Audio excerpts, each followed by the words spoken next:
Prosesnya bagaimana, Bu? Oke, saya tunjukkan slide-nya ya.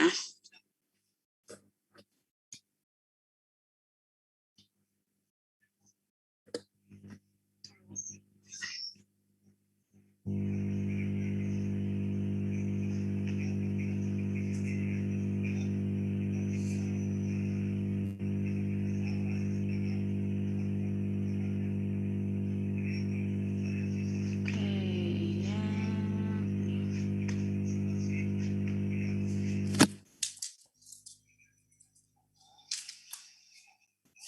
Kesimpulannya kan yang ini ya. Boleh tolong ulang tadi pertanyaannya, Farhan? Tadi agak putus-putus. Tadi Yang internal. di keduanya itu dituliskan struktur internal basis data tidak terdampak atas perubahan penyimpanan fisik. Nah, tadi sebelumnya itu juga ada penjelasan bahwa level internal itu representasi fisik. Itu saya masih bingung, Bu, maksudnya gimana? Oke, gini. Jadi ketika kita sudah menggunakan base data, itu kan dibuat jadi beberapa level ya. Di setiap level itu ada skemanya. Nah, penyimpanan fisik itu dalam artian penyimpanan di storage-nya. Nah, internal, kalau penyimpanan internal tuh. Tapi kalau struktur fisiknya itu adalah berupa kode-kode.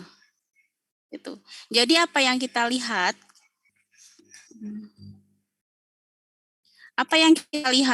di level eksternal itu kan wujudnya kurang lebih seperti tabel lah ya.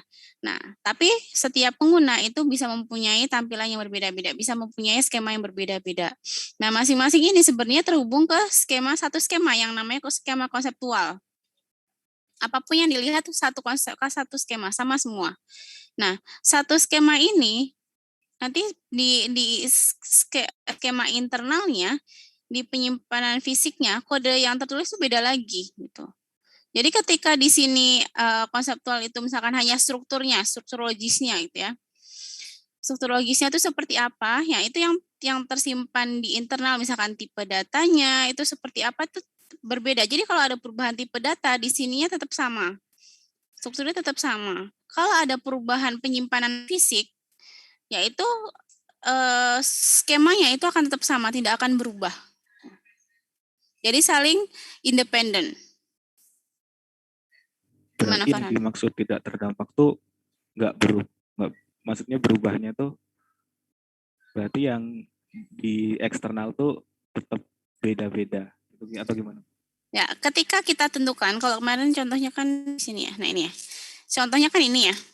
Di eksternal kan ini ya, ya kan? Ini ada pengguna satu yang melihatnya begini. Data yang sama, strukturnya adalah staff no, fname, lname, dob, salary, dan branch no. Tapi ketika dilihat oleh pengguna yang satu, terlihatnya seperti ini. Nama kolomnya sno, fname, lname, age, salary. Padahal di sini ya tersimpannya staff no, fname, lname, dob. Nggak ada age di sini.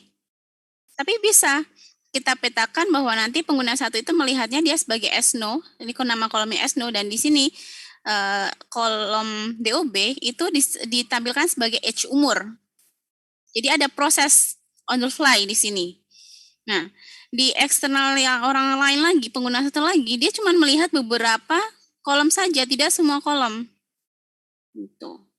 Jadi ketika ada perubahan struktur di sini, nanti ini akan tetap dipetakan. Misalkan kolom L name-nya itu berubah jadi last name, ini F name jadi first name. Itu di sini di eksternalnya tetap begini sama terus, nggak akan berubah karena ada proses pemetaannya tadi, mappingnya.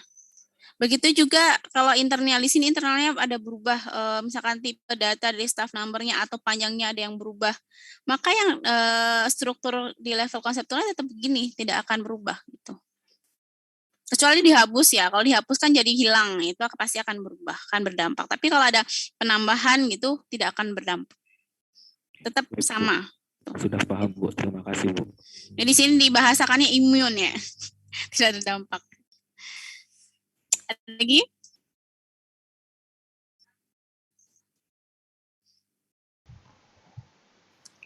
Bu, izin bertanya, Bu. Ya, silakan. Apakah bisa dikatakan bahwa skema konseptual itu berupa kumulatif dari semua tabel, Bu? Dan skema internal itu berupa kode-kodenya gitu apa enggak? Kodenya ya. Tapi kalau yang ini apa tadi kumpulan apa tadi? Kumulatif dari semua tabel. Kumulatif semua tabel. Ya enggak, yang ada duluan ini. Yang ada duluan ini, defaultnya ini. Yang defaultnya ini dulu. Kemudian terlihat semuanya di mata manusia, di mata pengguna yang bisa melihat semuanya adalah ini. Pengguna yang basicnya ya, misalnya developer yang lihatnya yang ini. Tuh. Yang ada duluan. Ini bisa nggak ada nggak apa-apa. Jadi ini bisa defaultnya adalah ini sama persis dengan yang ini. Berarti untuk pengaturan yang di skema eksternal itu ada bagiannya tersendiri gitu. Ya, ada. Secara default ini sama semua. Baik Bu, terima kasih. Nah inilah yang, ini kan tadi di level-level inilah yang nanti setiap ini kita akan lihat. Nanti kalau di perancangan yang ini ada di perancangan konseptual, kemudian ada di perancangan logical, kalau ini ada di perancangan fisikal.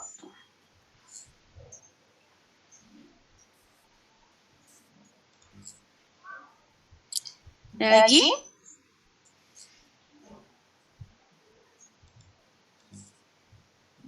Saya izin bertanya Bu. Ya silakan.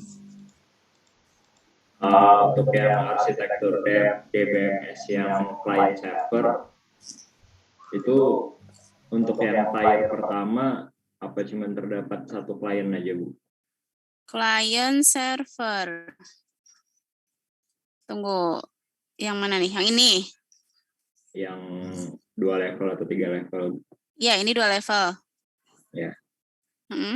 Itu kan yang first tier-nya satu klien aja atau bisa lebih banyak klien? Ya, ini pada kenyataannya banyak lah namanya klien, cuman disimpulkan dengan satu bahwa ini PC-nya tuh di sini kan kelihatan PC-nya beda ya dengan PC yang di server ya. Di sini terlihat supaya oh ini kliennya begini loh, dia kualifikasinya biasanya lebih rendah loh, tapi jumlahnya bisa banyak. Apakah kamu mengartikan bahwa ini terus workstation-nya cuma 3 gitu kan enggak kan? Enggak Bu, berarti kan traffic yang terjadi juga banyak gitu loh Bu. Kenapa mereka lebih disebut optimal daripada dua arsitektur sebelumnya? Dibandingkan ini? Iya, yang file server sama apa yang pertama saya lupa. Oke, teleprocessing yang ini. Iya Bu, berarti kan sama-sama punya banyak traffic juga Bu? Tidak sebanyak ini dong. Kalau teleprocessing itu kan satu komputer. Istilahnya otaknya cuma satu yang mikir, yang lainnya cuma nampilin aja.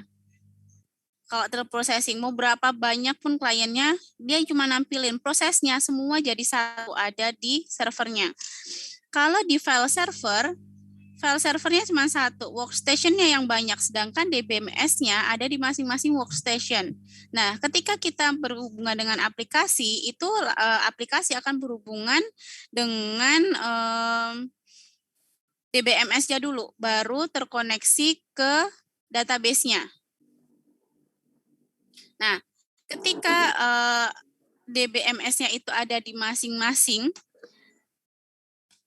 sedangkan yang mengatur konsistensi ke datanya, yang mengatur supaya data tetap konsisten, itulah DBMS. Tapi yang ngatur ini banyak, gitu. Ibaratnya yang ngatur itu kan otaknya, gitu kan ya. Tapi otaknya ini ada di masing-masing, jadi banyak pikiran nih. Nah, bagaimana mengatur data yang sama ini diakses bersama-sama gitu. Itu kalau yang file server.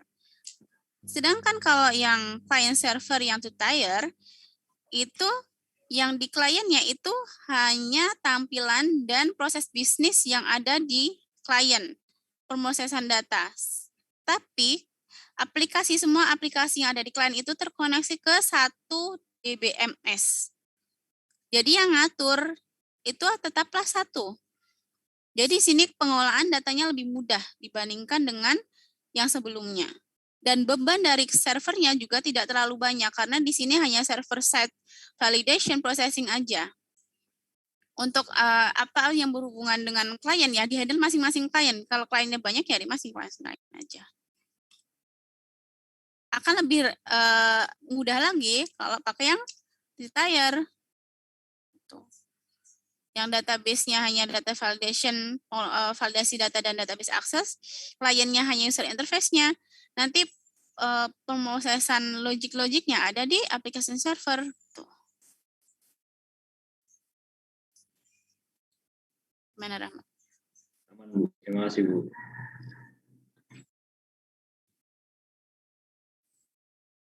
Ada lagi?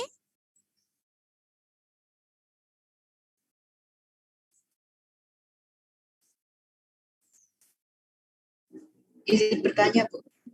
Ya, silahkan. Siapa itu? Belum Arni. muncul. Oke, Arni silahkan. Saya masih bingung perbedaannya model yang berbasis objek sama yang record, Bu.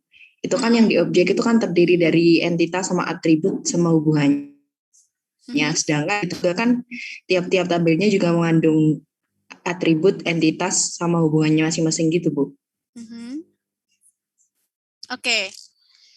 Ketika kalian berkenalan dengan model data yang berbasis objek secara keseluruhan, sebenarnya tidak hanya entitas, atribut, dan hubungannya saja, tapi juga ada konsep-konsep lainnya, seperti kalau objek itu dia bisa menurunkan sifat, ada kenal, ada inheritance, ada enkapsulasi, dan seterusnya. Belum. Ya, emang kalian belum dapat. Kalau tahu berarti kalian udah selangkah di depan dibandingkan teman-teman.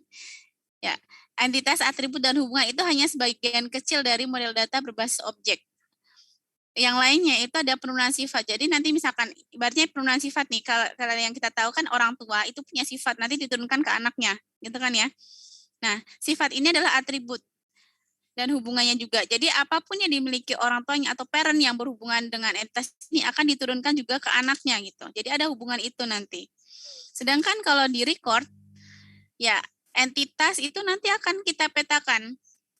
Entitas, atribut, dan hubungan itu akan kita petakan dalam bentuk, kalau relasional itu akan ada tabel, hubungannya itu dalam bentuk key, yang akan kita bahas pertemuan 4 kalau nggak salah. Gitu. Kalau jaringan dibahas nggak di sini? Nih, yang jaringan. Kalau jaringan seperti ini. Jadi ada kumpulan record dan hubungan kayak set gitu ya. Nah, nanti ini terhubung. Ada node-nya ya, ada node-nya gitu. Saling terhubung. Kalau yang relasional dihubungkannya nggak pakai node tapi dengan key. Kalau misalkan branch berhubungan dengan staff, nanti ada kolom branch no yang dia akan menghubungkan dua tabel tersebut. Kalau jaringan seperti ini, ada node-nya. Kalau hierarki ya kurang lebih sama, cuman setiap node hanya satu induk saja. Kalau jaringan kan bisa muter-muter ya kan? Tuh. Baik, Bu. Terima kasih banyak, Bu.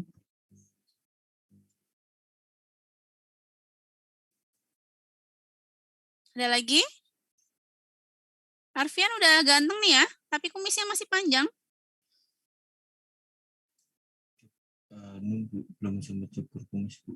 Oh, belum. Udah biasanya potongnya sekalian. Ada. Nggak bisa. Oke, ada lagi? Bu, saya mau bertanya. Ya, silakan. Itu Bu, model data berbasis record tuh yang tiga-tiga itu adakah keuntungan atau kekurangannya, Bu ya? Masing-masing dari model data tersebut. Yang model data relasional gitu, Bu. Yang selama ini dipakai di sebagian besar DBMS itu adalah yang relasional, di mana semuanya itu dipetakan dalam bentuk tabel. Nah, strukturnya, kalau di relasional, strukturnya itu jarang berubah. Yang sering berubah adalah datanya. Jadi, ke sini keuntungannya adalah lebih terstruktur dan aksesnya lebih mudah. Tapi kalau misalkan atributnya itu tidak sama, misalkan nih branch itu atributnya ada yang branch no, street, city, postcode, nanti ada lagi yang lain lagi. Ternyata sering berubah, ganti-ganti nama atributnya. Nah, di model data yang relasional itu tidak cocok. kalau yang berbasis jaringan ataupun record itu mungkin akan lebih mudah pada saat pengelolaan atributnya karena kita tidak mendefinisikan atributnya di awal. Tuh. Nah, sebenarnya kalau itu salah satu perbedaannya ya. Atau keuntungannya, dianggap apa tuh keuntungan atau kekurangan. Nah, kalau masalah read dan write-nya, membaca dan menulis datanya itu ada beberapa perbedaan tergantung studi kasusnya juga. Itu ada papernya juga. Nah, kalau yang sekarang yang ini, yang relasional itu sering disebutnya yang SQL, ya, atau relasional. Kalau yang dua lainnya itu disebutnya yang non-relasional atau NoSQL. Tuh. Ini kan nggak dituliskan, dia atributnya apa saja. Ada yang pernah kenal JSON? JSON? Belum pernah. Dia bentuknya seperti hierarki. Jadi bentuknya kayak gini, ada nggak ya? Saya coba share ya, supaya kalian punya gambaran.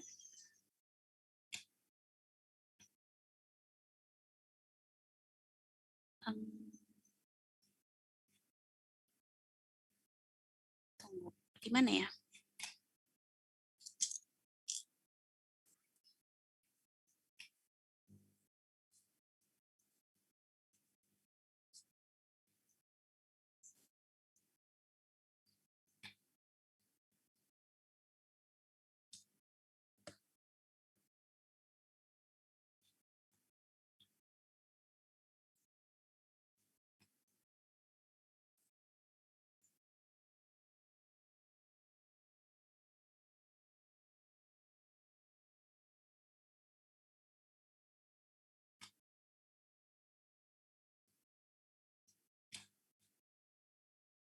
Kelihatan? Kelihatan? Kelihatan. Nih, yang ini nih. Kurang lebih kayak gini. Atau yang ini, Jadi nanti kalau ini berbasis dokumen. Jadi dalam dokumen itu ada kayak folder-folder, kayak lihat tree, struktur folder di Explorer, pernah lihat? Ya. Nah, strukturnya mirip seperti itu, hierarkinya, tapi di dalamnya itu ada nama variabelnya dan ada nilainya. Kayak gini, misalkan kode prof itu 31, nama prof DKI Jakarta, kayak gitu. Tapi ini atributnya itu tidak didefinisikan di awal. Sedangkan kalau yang relasional itu kita definisikan di awal. Mau tipe datanya apa itu kita deklarasikan. Kalau yang ini enggak. Strukturnya kurang lebih begini ini. Ada varname, nanti ini yang sejajar. Kemudian di dalamnya lagi ada, kalau ada kurung itu berarti dia ada anaknya lagi kayak gitu.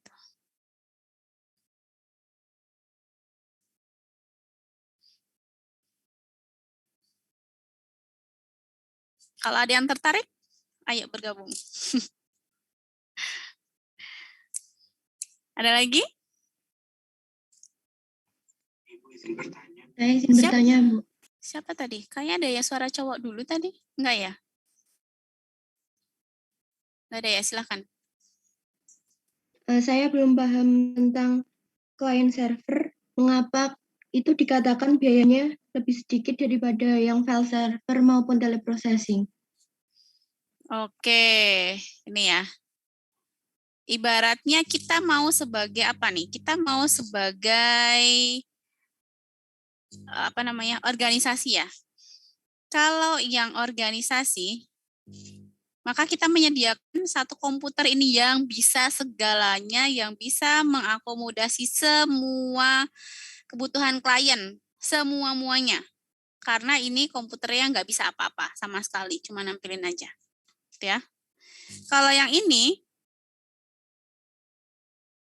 mungkin servernya kualifikasi tidak terlalu besar, tapi cost atau biaya untuk menjaga datanya supaya konsisten inilah yang besar. Ya. Nah, kalau yang client server 2 tier, yang kita butuhkan adalah kliennya nggak kita pikirkan ya, klien kan di sana ya, di masing-masing. Yang servernya adalah yang ini. Ada yang ini dengan DBMS.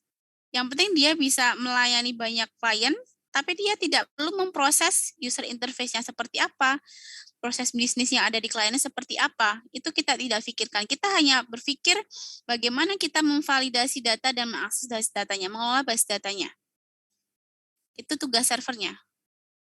Menurut kalian, kualifikasi server ini dibandingkan dengan dua lainnya itu lebih besar atau lebih kecil?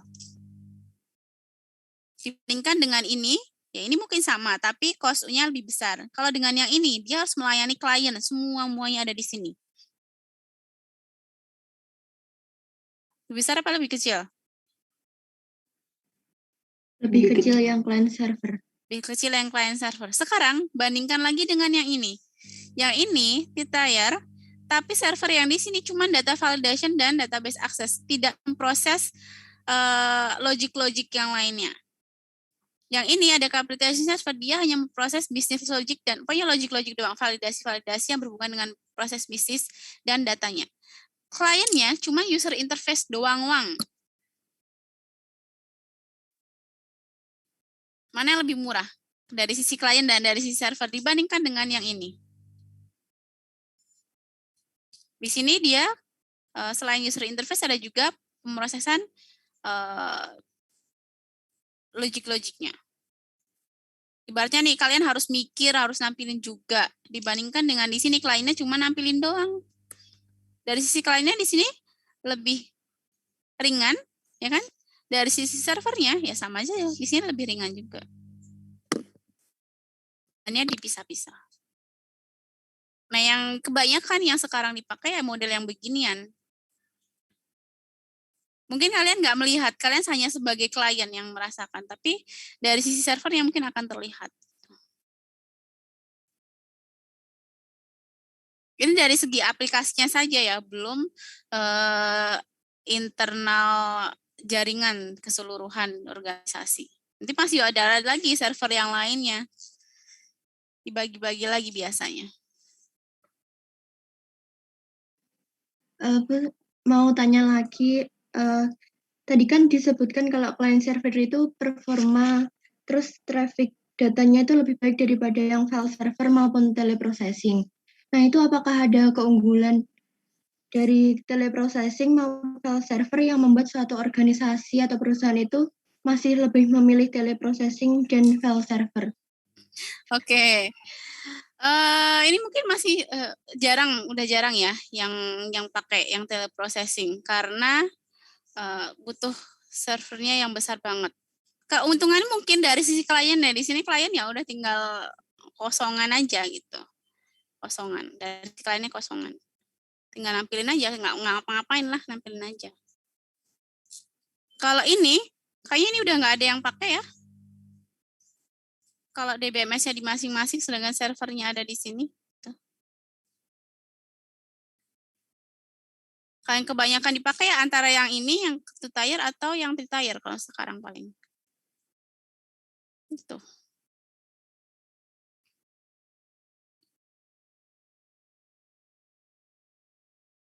Ya, mungkin kalau dari sekarang kalian nggak bisa ngelihat ya yang di belakang layar itu seperti apa ya.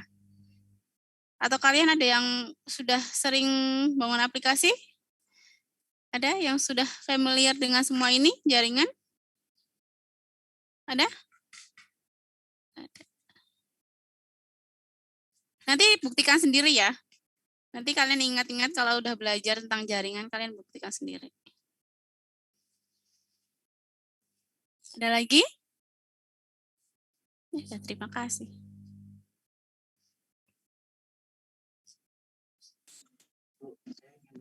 Siapa itu? Ada yang manggil? Saya Bu Rifki. Rifki, suaranya kecil ya?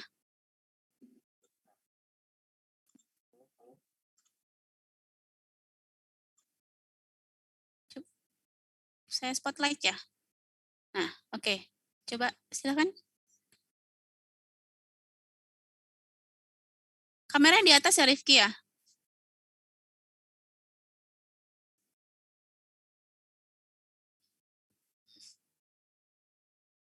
Rifki.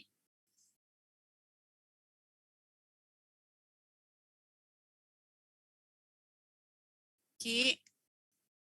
Ki.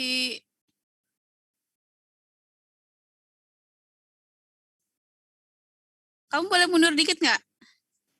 Nah, coba. Kamu sedang bicara, saya nggak lihat kalau kamu sedang bicara atau nggak, soalnya mulutnya nggak kelihatan. Iya, Bu. Saya ingin bertanya tentang katalog sistem. Oke. Di katalog sistem. Ya. Saya masih bingung di situ, Bu. Itu bentuk dari katalog sistem itu seperti apa ya, Bu? Oke. Bentuknya apa ya? Kalau di DBMS sendiri, itu DBMS kan ya? Di DBMS sendiri itu katalognya biasanya juga disimpan dalam bentuk database juga. Jadi kita nanti bisa akses. Ini saya masih bisa akses ya. Oh, saya nggak, di lokal nggak ada. Bentuknya seperti database, cuman dia bisa kita akses di katalog itu. Kalau di katalog tadi di penjelasan bisa ngapain aja? Menyimpan apa?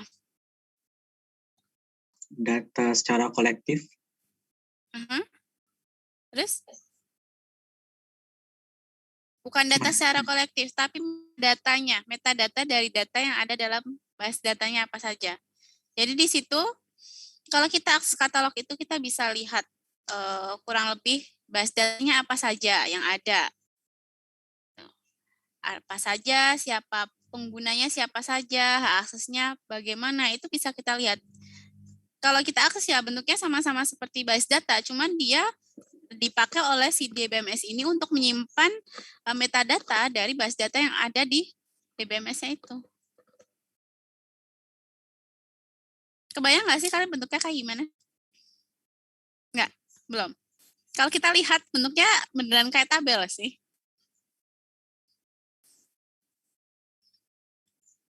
Saya belum install di lokal saya nih. Saya pengen nunjukin. Bentuknya kalau lihat seperti tabel kok beneran. Tabel bel.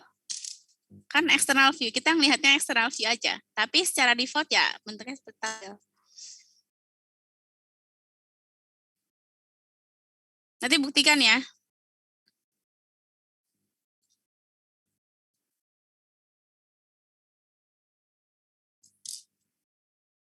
Kalau saya bisa googling ya.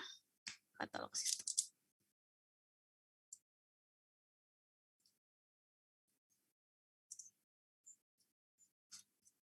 Ini kalau saya nggak lewat Zoom, saya bisa akses ke VPN dulu. Cuman karena lagi Zoom nggak bisa sambil VPN.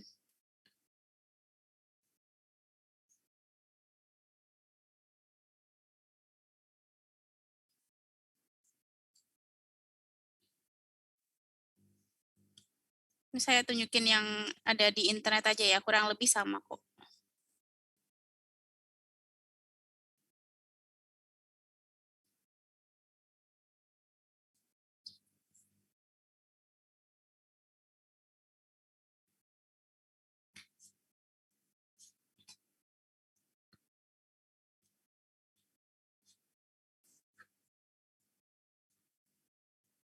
Ini salah satu DBMS yang diaksesnya lewat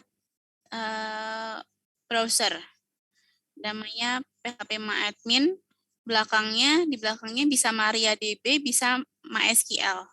Nah, kalau kalian lihat nih ada information schema, lihat salah satunya nih. Lihat. Nah, nih. Kelihatan nih? Kelihatan nggak ada database-nya? Ini ada CDCall, ini punya dia. Yang defaultnya punya DBMS itu adalah information schema sama MySQL apa ya? MySQL phpMyAdmin kayaknya ini defaultnya. Yang lainnya nih punyanya si orangnya ini.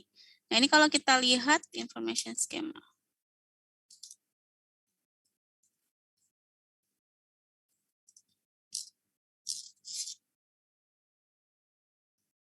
Nih, kayak gini. Kelihatan? Kelihatan nggak?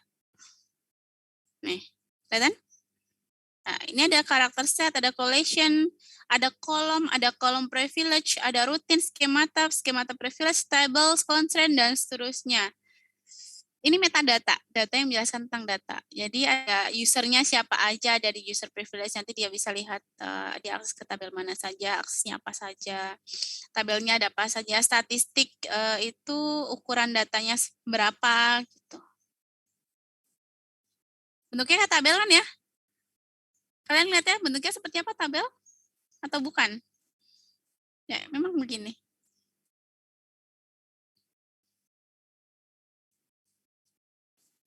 Nanti di DBMS yang lain mungkin bentuknya berbeda ya, tapi kurang lebih intinya sama lah, dia menyimpan metadata tentang datanya. Ada lagi? Baik, Bu. Terima kasih. Oke.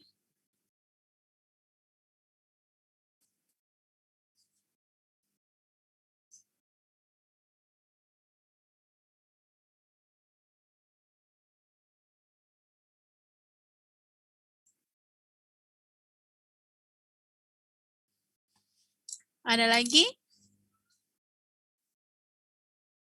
Izin bertanya, Bu. Oke, silakan. Saya masih kurang paham di bagian pemetaan skema. Yang di bagian konseptual atau internal mapping itu kan memungkinkan si DBMS untuk menemukan record yang merupakan record logik. Itu tuh bagaimana caranya ya, Bu? Caranya?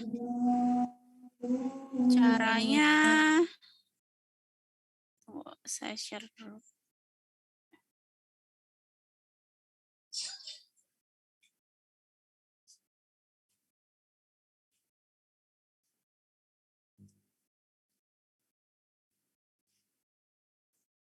Yang ini ya.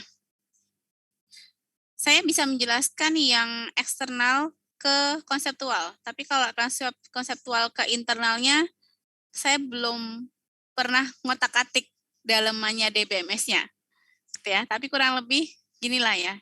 Kalau yang eksternal ke konseptual, pemetaannya itu ketika kita mau membuat eksternal skema khususan untuk viewer tertentu, maka kita bisa merancangnya, kemudian rancangan itu akan disimpan dalam bentuk sintaks yang namanya sintaks SQL. Sintaks SQL ini akan disimpan dalam database-nya, dan dia akan di-generate ketika diminta untuk ditampilkan.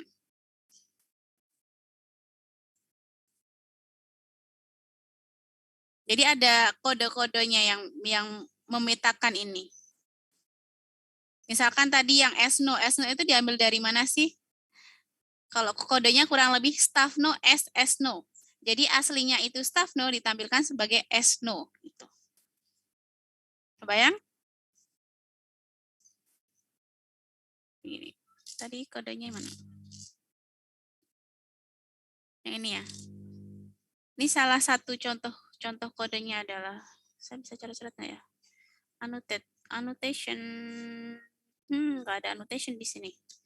Kalau gitu saya coret-coret di sini saja. Insert text. Tes, kelihatan tesnya? Kelihatan ya? Kurang lebih kalau buat yang kurang besar, oke. Kelihatan? Pernah apa? Merah. Oke, bagus. Kurang lebih gini, kodenya adalah select staffno SNO, salah. Staffno ya, staffno gini ya, staffno SNO, kemudian Fname-nya tetap sama, Lname-nya tetap sama.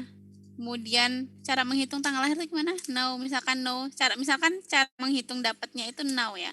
Now dikurangi DOB SH, kemudian salary, kemudian ada kode lanjutannya bla bla bla bla bla. Nah, ini kode inilah, sintaks inilah yang disimpan. Nah, pada saat view ini atau pengguna akan melihat ini, dia akan mengenerate kode ini untuk ditampilkan.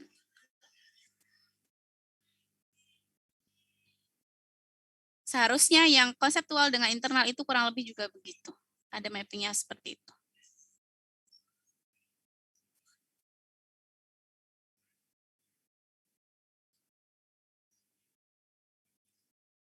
Ada lagi? Atau mau tanya lagi? Kurang jelas yang tadi?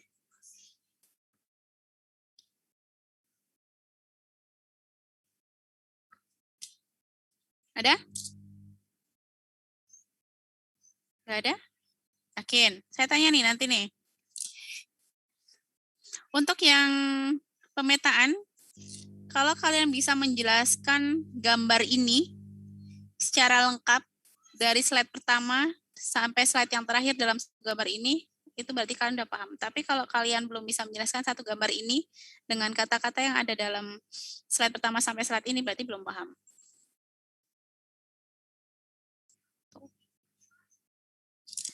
Nah, untuk yang selanjutnya, itu kan cuman dikit-dikit ya. Itu akan kita perdalam lagi yang instan, skema. Skema itu kayak strukturnya, instan itu datanya. Ini independensi. Ini juga sama ya. Nah, ini. Atau file yang ini, slide yang ini ya, yang slide yang ini yang tadi. Dari awal sampai saat ini digambarkan dengan ini. Kalau udah bisa menjelaskan ini menjelaskan gambar ini, tapi dengan kata-kata yang ada atau penjelasan yang ada dalam slide pertama sampai slide ini, berarti kalian udah paham. Ini akan kita pelajari di materi selanjutnya, karena anak KS, kalian harus ngerti ini, DEDL, DML.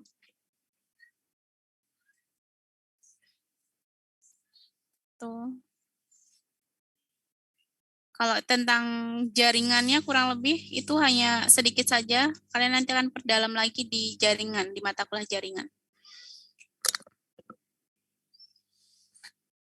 Oke, jam 12 nih. Ada pertanyaan? Ada? Yakin? Minggu ini kita ketemu 3 kali ya?